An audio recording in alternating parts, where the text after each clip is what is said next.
Hai, Assalamualaikum. Alamak. Jadikan derma darah budaya kita. Jadikan derma darah budaya kita. 让正确成为我们的文化。 ரத்ததானம் செய்வதை நம் கலாச்சாரமாக்குவோம்.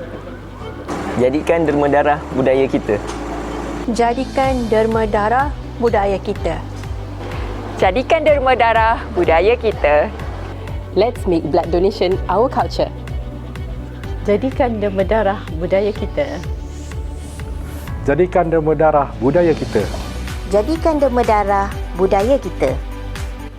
Assalamualaikum dan salam sejahtera. Saya Dr. Nur Nazar binti Mahmud selaku Pengarah Pusat Darah Negara ingin mengucapkan terima kasih kepada semua penderma darah dan saya mengambil kesempatan ini untuk menyeru kepada semua terutamanya generasi muda untuk tampil menderma darah kerana ianya memberikan sejuta harapan kepada pesakit-pesakit yang memerlukan.